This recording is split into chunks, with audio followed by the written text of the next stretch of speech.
지난 한 주일 참 여러 가지 일들이 있었습니다. 갑자기 정부에서 이 사회적 거리두기를 강화하고 또 교회들 또 이 수도권을 중심으로 비대면 예배를 발표함으로써 우리가 마땅히 대응할 시간이 없었고요. 그러나 불이 나게 여러분에게 공지를 드리고 협조를 구했습니다. 그래서 결국 이제 오늘 이렇게 썰렁한 예배당에서 이렇게 또 말씀을 전하는 것이 마음이 심히 아프고 또 익숙하지가 않기 때문에 여러분의 더 많은 기도가 필요합니다. 그러나 또 이런 어려운 상황 속에서도 또 유튜브를 통해서 또 교회 홈페이지를 통해서 영상으로 예배에 참석해 주신 모든 성도님들 감사하고요. 또 이런 어려울 때 더 하나님께 우리의 마음을 집중한다는 것 하나님은 아시기 때문에 더 어느 때보다도 귀한 은혜를 베풀어 주실 줄로 믿습니다. 오늘 말씀의 제목을 보시면 변화, 우리 읽은 2절에 보시면 변화라고 하는 말씀이 나오죠. 우리 이제 지난 세월을 돌이켜보면 우리 삶의 모든 과정들이 변화의 연속입니다. 작게는 1년의 변화, 그러나 또 10년의 변화는 더 크게 느껴지죠. 우리 속담에 보면 10년이면 강산도 변한다, 그런 표현이 있는 것처럼요. 그러나 100년의 변화 또 1000년의 변화라고 하는 것은 그 폭이 훨씬 더 클 것입니다. 2000년이 시작될 즈음에 세계적으로 한참 유행했던 말이 밀레니엄이라는 표현이었어요. 그러니까 새로운 밀레니엄, 새 천년이 임하면 세상은 엄청난 변화가 있을 것이라고 예상했고 또 기대했었던 것이죠. 그런데 지난 20년, 새로운 천년이 시작되고 벌써 20년이 지났어요. 그동안에도 많은 변화가 있었습니다. 그런데 올해 들어서 이 코로나 사태로 인하여 전 세계의 변화의 폭은 상상할 수 없을 정도로 엄청납니다. 그래서 어떤 학자들은 이 새로운 밀레니엄의 변화, 천년의 변화는 마침내 2020년도가 시작이라고 말하는 분도 있어요. 아마 그 밀레니엄의 변화를 올해 우리는 실감하고 있는지도 모릅니다. 그러나 이런 변화 속에서 무엇보다 중요한 것은 그동안에 우리가 믿었던 바, 그것이 믿음이든지 신념이든지 그동안에 우리의 고정관념이든지 이런 일체의 모든 것이 흔들리고 있어요. 이럴 때 우리의 믿음의 본질도 다시 한번 돌이키는 기회가 되고 있는 것입니다. 오늘 주신 말씀은 보면요, 로마서는 바울 서신 13개 중에서 가장 어떤 신학적, 신앙적인 모든 것에 있어서 바울의 것이 집대성되어 있는 부분이죠. 여기 오늘 12장 1절 우리가 읽은 성경에서 보면 그러므로 이렇게 시작이 되고 있어요. 그런데 이 자막에 기록된 것은 새번역입니다. 새번역에서는 이렇게 번역하고 있어요. 형제 자매 여러분, 그러므로 나는 하나님의 자비하심을 힘입어 여러분을 권합니다. 여러분의 몸을 하나님께서 기뻐하실 거룩한 산제물로 드리십시오. 이것이 여러분이 드릴 합당한 예배입니다. 여기 그러므로라고 하는 것은 그 앞에 11장까지의 내용을 종합하는 내용이죠. 바울은 로마서를 통해서 믿음으로 의롭게 되고 믿음으로 구원받는다는 사실, 그리고 마침내 12장에서는 구원받은 성도가 어떤 삶을 살아가야 되는 것인가, 그 삶의 태도에 대한 말씀을 기록하고 있는 것입니다. 그 중에서도 가장 우선적으로 여기에 명시한 것은 예배에 관한 것입니다. 여러분, 올해 우리는 이상한 예배의 단어를 하나 만나게 됐어요. 비대면 예배라는 말은 평생에 듣도 보도 못한 말이에요. 예배면 예배지 무슨 예배에 비대면 예배가 있고 대면 예배가 있습니까? 예배는 예배 자체로서의 본질이 있는 거예요. 그런데 지금 우리 상황은 대면과 비대면이라고 하는 이런 어떤 형식적인 것으로 인하여 우리 안에서도 여러 가지 논란이 있어요. 예배가 대면 예배를 드려야 되느냐 비대면 예배로 해야 되느냐, 우리 내부에서도 아주 논쟁이 있고 그렇습니다.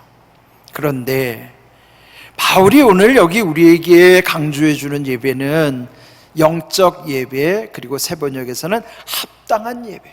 합당하다는 것은요, 마땅히 드려야 되는 예배를 말하는 거예요. 그렇다면 바울이 여기서 강조한 영적 예배요 합당한 예배는 어떠한 것인가? 결론은 우리의 몸으로 하나님께 드려지는 예배를 강조하고 있는 것입니다. 그렇다면 그 몸은 어떤 몸인가? 그냥 단순히 육신만을 나타내는 것이 아닙니다. 우리의 몸에는 마음도 또 우리의 영혼도 그리고 우리의 육신도 다 포함한 몸인 것이죠. 그런데 여기에 이 몸으로서 드려지는 예배를 바울이 강조하는 것은 크게 세 가지예요.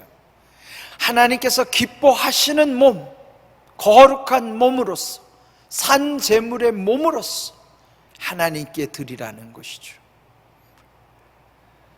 그러므로 정말 우리의 몸이 하나님이 기뻐하시는 것인가? 또 구별되어 거룩한 게 우리의 몸이 구별된 것인가? 여기서 더 중요한 것은 산 제물로서 드려지는 예배라고 강조하고 있어요.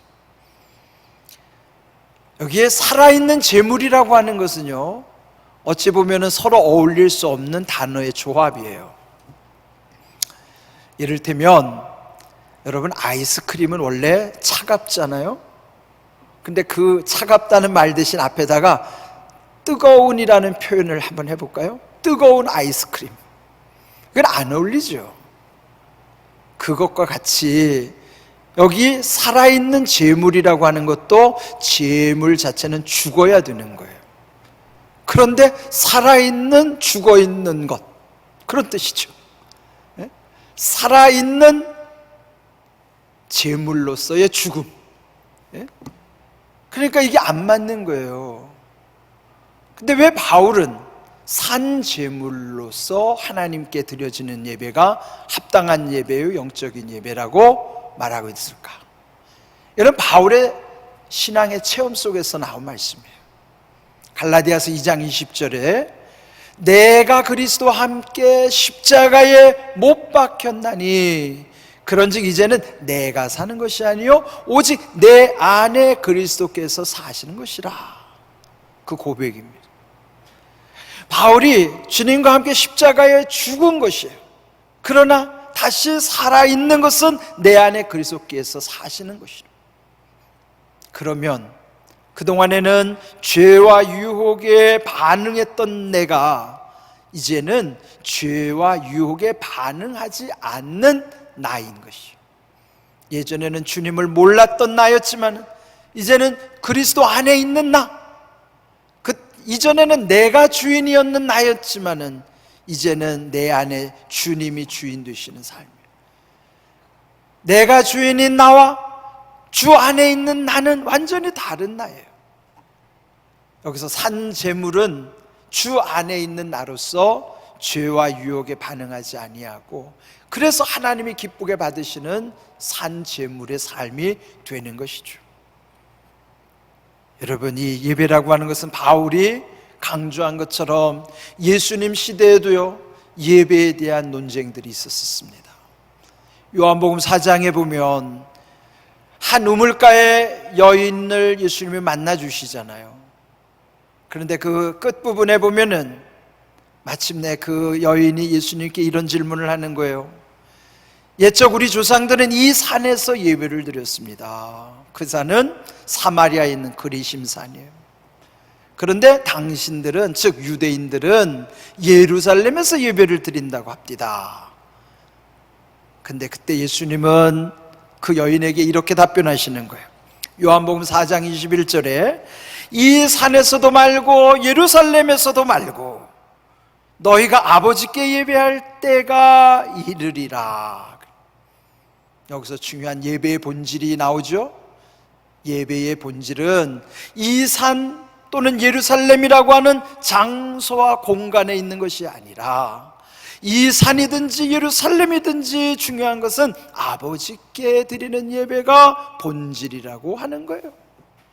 이걸 이제 오늘날 우리의 표현으로 말하면 대면 예배로 드려야 되느냐 비대면 예배로 드려야 되느냐, 그게 중요한 게 아니고 예배의 본질은 대면으로 드리든 비대면으로 드리든 아버지께 드리는 예배가 중요하다는 거예요. 이게 예배의 본질이에요. 그래서 또 요한복음 4장 23절 24절에 말씀하기를 아버지께 참되게 예배하는 자들은 영과 진리로 예배하는 때가 오나니 곧 이때라. 아버지께서는 자기에게 이렇게 예배하는 자들을 찾으시느니라. 하나님은 영이시니 예배하는 자가 영과 진리로 예배할지니라. 하나님이 찾으시는 사람은 예배하는 자예요. 예배드리는 자예요. 그래, 그 예배드리는 자는 어떤 예배를 드리는가? 아버지께 드리는 자요, 영과 진리로 예배드리는 자를 하나님이 찾고 계신다는 것이죠. 그러므로 예배의 형식, 중요할 수 있어요. 가장 최선의 예배는 하나님의 성전에 와서 더불어 하나님께 예배드리는 것이 최고의 예배라고 생각합니다. 제가 최근에 유튜브를 통해서 임현수 목사님의 간증을 여러 번 들었어요. 임현수 목사님은 캐나다 국적으로 북한을 20년 동안 왕래하면서 150번이나 방문하며 북한을 도와줬던 분이에요. 거기에 고아들도 돌보고 그 안에 시설이나 이런 그런 걸 많이 가서 도와주셨던 분이에요. 그런데 그만 그 정권에 의해서 억류가 되고요, 재판 결과 종신형을 받은 거예요.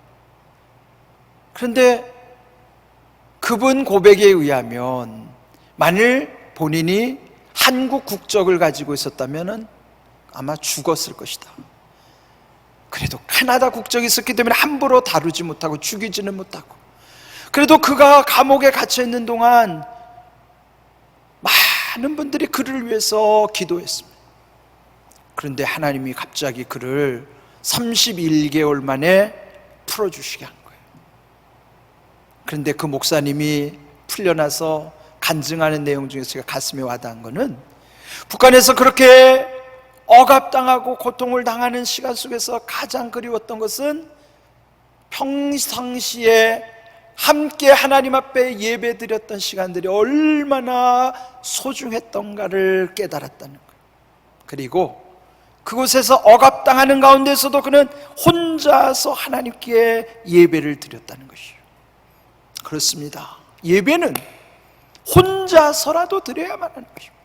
그분 표현대로 함께 주님의 교회에서 예배드리는 것이 최선이요 최상이에요 최고의 예배이지만, 그리 할 수 없을 때에는 홀로라도 하나님께 예배를 드려야만 하는 것이에요.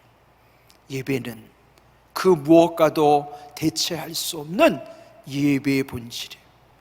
자기가 주어진 상황에서 최선을 다해서 드리는 예배를 하나님이 기쁘게 받으시는 거예요. 그렇다면 오늘 우리의 상황 한번 생각해 보십시오. 교회 오고 싶어도 올 수 없는 형편인데 각각 자기에 있는 처소에서 애절한 마음 가지고 하나님께 예배드리는 그 예배를 하나님은 기쁘게 받으시는 거예요. 그런데 만일 에이구 잘됐다, 그저 귀찮은데 집에서 예배드리니까 좋네, 그 사람도 예배를 드리긴 드릴 거예요. 그러나 오고 싶어도 못 오는 마음 가지고 드리는 예배와 에이구 잘됐네 하고 드리는 그 예배는 예배자의 마음과 자세와 태도는 완전히 다른 거예요.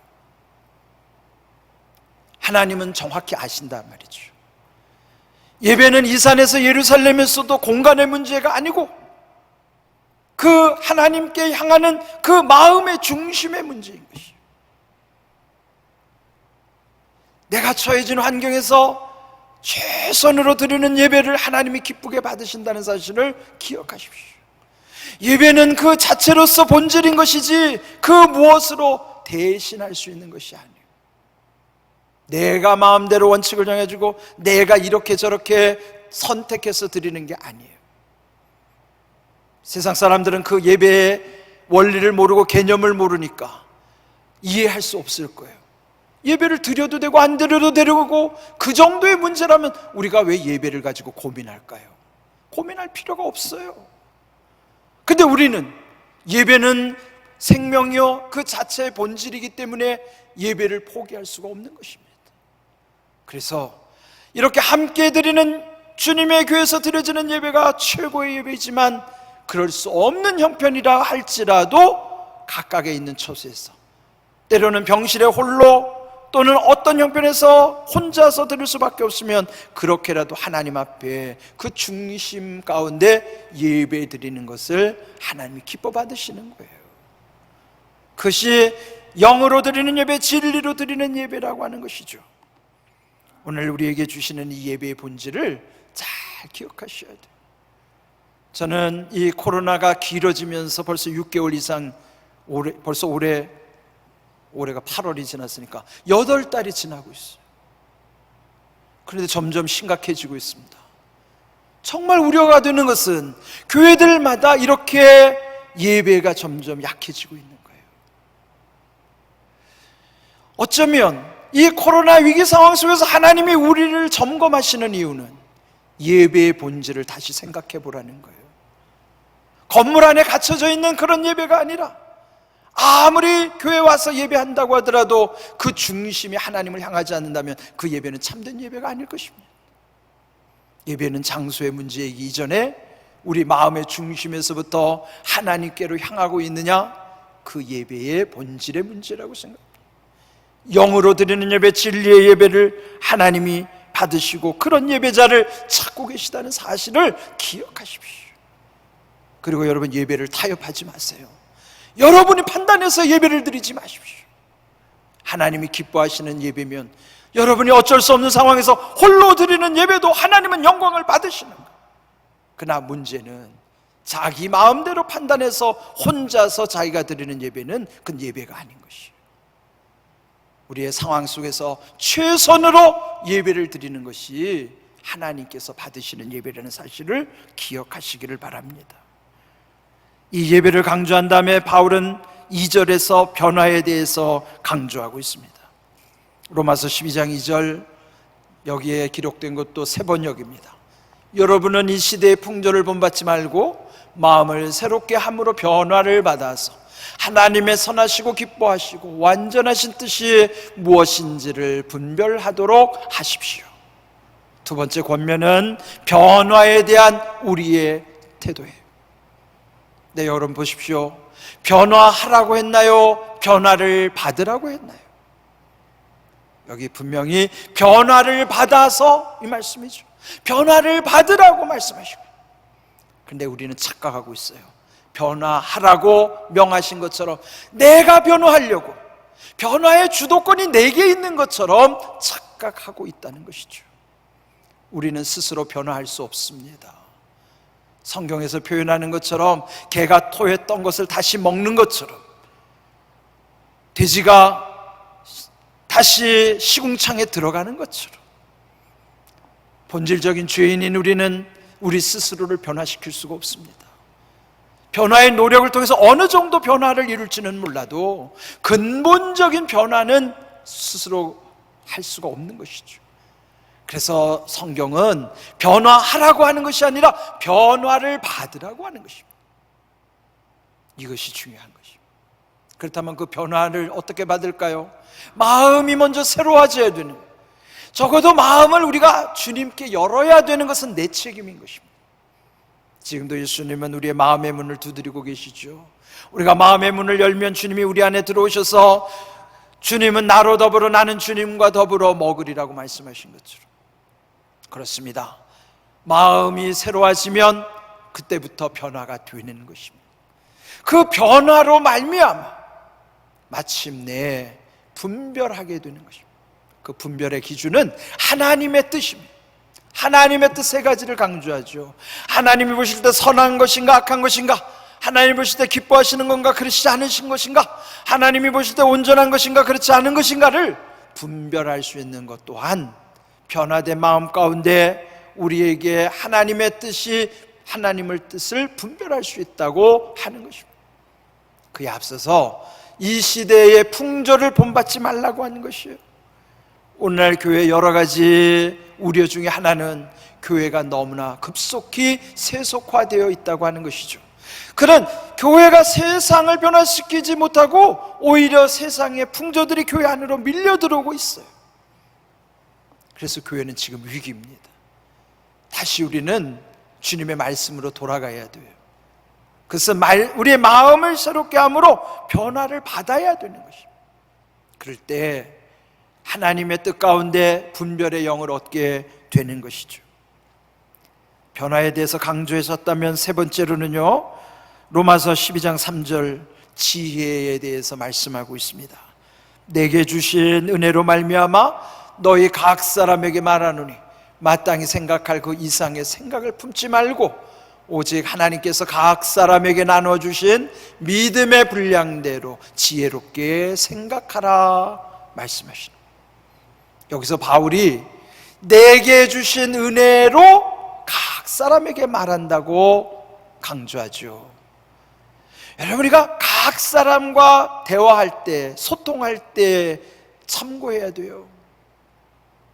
우리가 각 사람과 대화할 때 상처를 주거나 말의 부작용으로 인하여 시험 드는 경우가 참 많아요. 그런데 바울은 하나님이 주신 은혜로 각 사람과 말을 한다는 거예요. 우리의 언어에는요 부작용이 많습니다. 독성도 강해요. 그를 이길 수 있는 일은요 주님이 주시는 은혜로 각 사람과 말을 할 때만이 그런 부작용을 이길 수가 있는 것입니다. 그런데 정작 피해를 주는 사람은 그걸 몰라요. 피해를 당하는 사람은 그 상처가 엄청 크고 심한데 정작 피해 주는 사람은 그걸 모른다는 것이죠. 우리가 바울의 이 귀한 권면을 마음에 새게 됩니다. 서로 각 사람에게 말할 때 하나님 주시는 은혜로 말을 해야 된다는 거예요. 그럴 때 마땅히 생각할 그 이상의 생각을 품지 않게 되는 것입니다. 오늘날 많은 문제는 마땅히 생각할 그 이상의 생각을 품는 거예요. 그게 무슨 의미죠? 그거를 너무 지나치게 확대하고 과장하거나 아이들 표현들은 오버하는 거예요. 그런데 주님의 은혜 가운데서 각 사람에게 말할 때 특별히 하나님은 우리의 각자에게 나누어 주신 믿음의 분량이 있다는 거예요. 하나님께서 우리 각 사람에게 믿음의 분량 나누어 주신 분량대로 지혜롭게 생각하라고 하는 것입니다.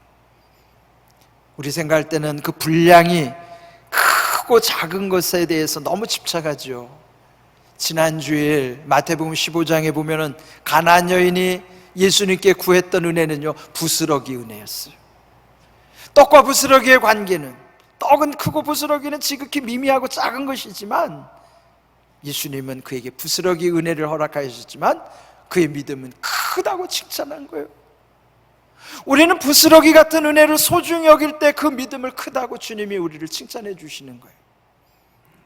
지극히 작은 것을 소중히 여길 줄 아는 사람에게 더 큰 것을 주시는 하나님이세요. 그래서 우리는 각각의 믿음의 분량대로 주신 지혜를 소홀히 여기면 안 됩니다. 그리고 그 하나님이 주시는 그 분량대로의 지혜를 가지고 하나님이 주시는 은혜로 생각할 수 있어야만 하는 것이죠. 여기서 바울이 강조한 것은요 첫 번째 예배였죠. 두 번째는 변화에 대한 태도였어요. 그 다음 세 번째로는요, 지혜를 강조하고, 그리고 마침내 네 번째 무엇을 강조했을까요?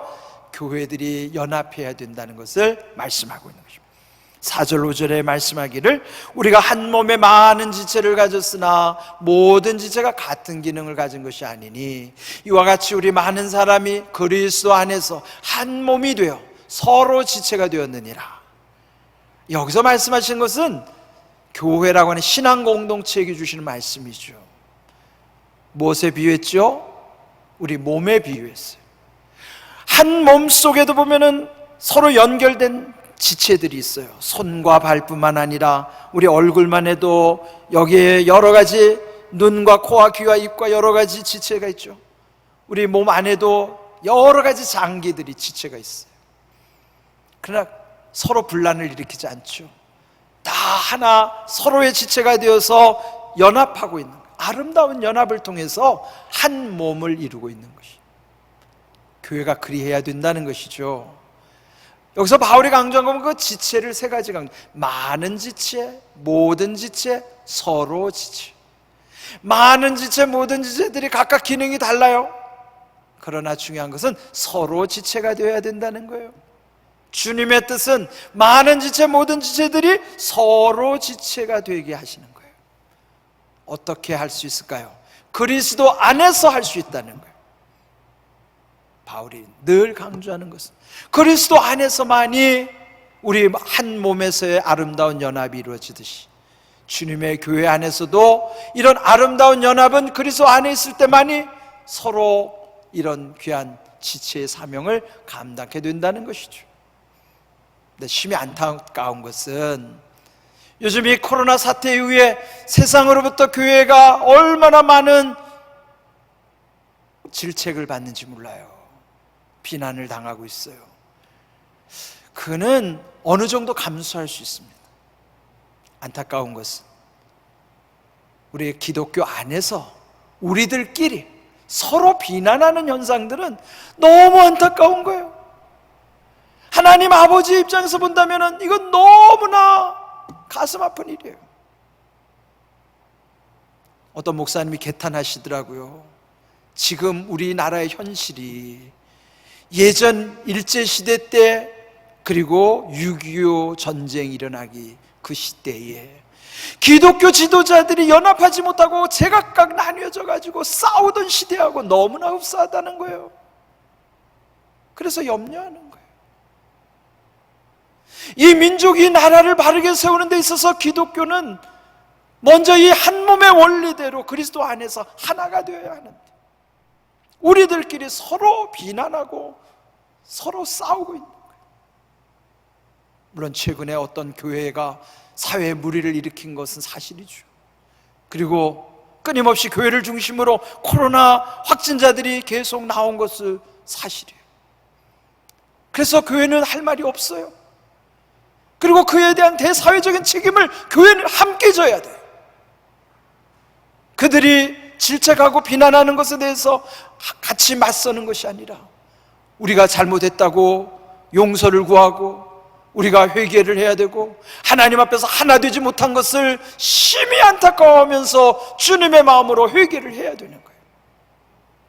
그런데 우리는 서로 자기 의를 드러내고 비난하고 싸우고 있어요. 이건 하나님이 기뻐하시지 않습니다. 다시 우리는 연합해야 돼요. 그리스도 안에서 모두가 하나님 앞에 회개해야 되는 거예요. 그래서 다시 교회가 하나 될 때 이 민족과 이 나라도 하나 되게 하는 원리를 우리가 실천할 수가 있는 것입니다. 지금 이 사회가 분열된 것은요, 우리 교회 안에서 하나 되지 못한 원인이 엄청 크다는 것도 기억해야 됩니다. 사회가 이렇게 분열된 것은 교회의 분열이 원인이라는 것도 우리는 먼저 회개해야만 하는 것입니다. 지난 한 주간 저는 마음속에 묵상하면서 우리가 이 시대에 교회들이 연합해서 막아야 될, 지키고 막아야 될 두 가지를 마음에 늘 부담으로 다가왔어요. 그 첫 번째는 신앙의 본질을 지키려고 하는 이 신앙의 불씨를 꺼뜨리면 안 돼요. 불씨를 어떻게든지 살려야 되고 불씨를 지켜야 되는 거예요. 그런데 점점 교회들이 이런 신앙의 불씨들이 점점 사그러들고 기도의 불씨들이 꺼져가고 있어요. 그래도 저는 올해 우리 교회에 참 감사한 게 있어요. 코로나가 확산될 그 지경에는 사순절 40일 특별 새벽 기도회를 그래도 우리는 그 위험을 감수하고 다 완주했습니다. 뿐만 아니라 2달 전에는요, 에스더 중보기도 사역에 100명이 넘게 지금 가입을 해서 우리가 함께 밤마다 기도하고 있어요. 하나님이 그에 대한 표적도 우리에게 보여주고 계세요. 이 어려운 때에 우리 교회의 기도의 불씨를 살려주시고 기도의 불씨를 점점 불러일으켜 주시는 것이 얼마나 귀하고 감사한지 몰라요. 그런데 기독교 전체로 볼 때는 이 기도의 불씨가 점점 꺼져가고 있어요. 상황이 어렵다고 기도를 못하는 게 아니에요. 우리에게 주어진 상황 속에서 우리는 얼마든지 하나님께 기도할 수 있어요. 여러분, 지금 우리 조국의 교회가 이 불씨가 사그러들지 않도록, 불씨를 꺼뜨리지 않도록, 불씨를 지킬 수 있도록. 왜 그럴까요? 조만간 이 어려운 시대가 지나고 나면 불씨가 남아있어야 큰 불을 일으킬 수가 있는 거예요. 불씨가 꺼지면 더 이상 불을 일으킬 수가 없어요. 그래서 우리는 이 불씨를 이 시대가 지나고 다음 부흥의 세대를 위해서라도 이 불씨를 꺼뜨리면 안 됩니다. 지켜나가야 되는 거예요. 2번째로는 밖으로부터 튀어들어오는 나쁜 불똥을 막아야 됩니다. 코로나의 불똥, 세상으로부터 비난하는 이 온갖 교회를 향한 이런 것.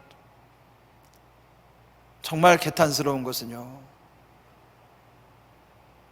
우리 기독교를 신천지와 동급으로 취급하는 게 너무너무 개탄스러운 거예요. 여러분, 불똥을 막아야 돼요. 교회로 튀어들어오는 이 불똥을 막아야 됩니다. 이 2가지, 믿음의 본질인 신앙의 불씨를 지켜내는 것과 밖으로부터 튀어들어오는 이 나쁜 불똥을 막아내는 것, 이건 우리 힘으로는 안 됩니다. 우리가 그리스도 안에 있어야 되고 연합해야 되고, 그래서 마침내 거룩함의 능력으로 회복되고 새로워져야만 이 한국의 교회는 다시 제2의 부흥에 이끌어갈 수가 있고, 그 불씨가 큰 불을 일으킬 수 있는 원동력이 될 수가 있다는 것이에요. 우리 한국교회가 그리 돼야 될 것이고, 그 중에 하나인 우리 공안교회가 그 귀한 사명을 기억해야 됩니다. 그리고 그거 감당해야 돼요. 지금 이렇게 썰렁한 예배당에서 예배드리지만, 그러나 우리 눈에 지금 보이진 않지만 보이지 않는 더 많은 사람들이 이 유튜브 채널을 통해서 이 말씀에 공감하고 함께 이 불씨를 지펴나가고, 그리고 정말 이 조국의 교회를 새롭게 하는데 뜻을 모아줄 것입니다. 하나님은 하나님의 뜻에 합당한 사람을 통해 그 시대에 큰 역사를 이루시는 거예요. 오늘 우리에게 주시는 말씀을 기억하십시오. 첫 번째, 예배의 본질을 회복하고, 2번째, 변화에 능동적으로 대처하고, 3번째, 지혜를 구하고, 그것은 마지막 4번째, 이 교회가 연합하는 그것이 하나님의 뜻이라. 오늘 이 말씀은 이 시대 우리에게 비추어주는 귀한 말씀, 그 말씀대로 우리가 순종하고 하나님의 선하신 뜻이 우리를 통해서 이루어질 수 있도록 우리가 함께 기도하면서 귀한 사명을 감당할 수 있기를 주님의 이름으로 축복합니다. 아멘.